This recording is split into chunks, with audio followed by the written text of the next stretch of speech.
This is how you replace a number plate. All right, we got a broken number plate here, customer crashing. Obviously, take off the old one.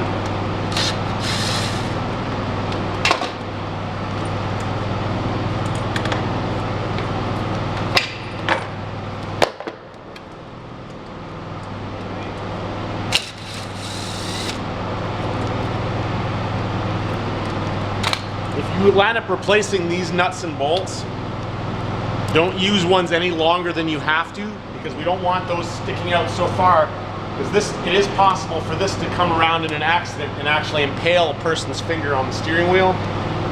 I had to once pull a bolt out of a kid's finger. Not cool. Don't want to ever do that again. So let's keep those bolts short.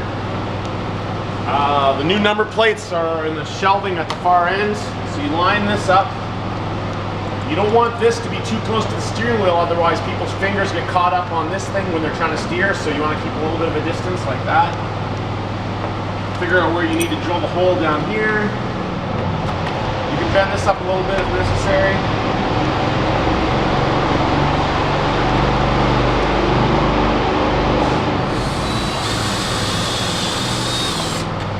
Okay, drill your hole.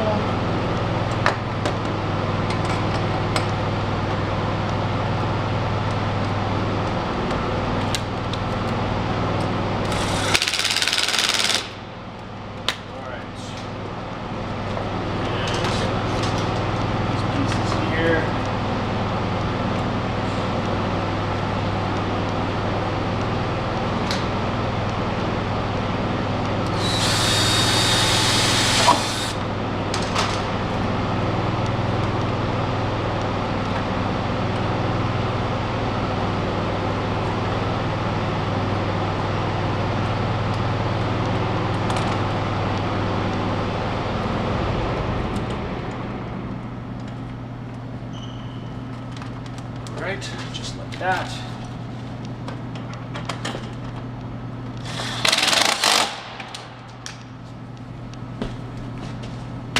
This one.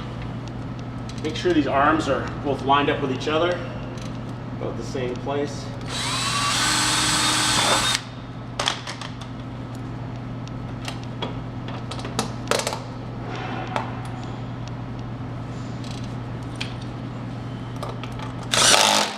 Okay, so now it's lined up, it's centered.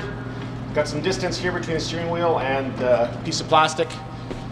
Now we just have to put a new number on. So the way you do that is you take this propane torch, heat this plastic up a little bit. Don't go crazy. You don't want to do too much. What this does is it gets some of that oil that's in the release compound for the plastic. It gets that oil up. And then take some Windex.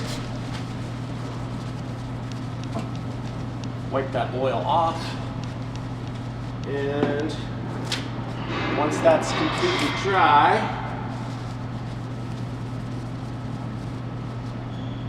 and you take out your new number.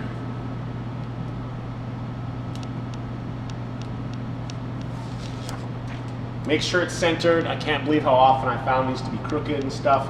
Do not do that. And what you do is you get the middle of the number to start first, and then work your way out.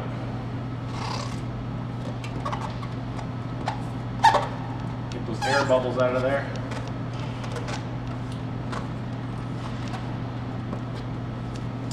And there you go. It's an entire number plate done in 4 minutes. So it does not take long.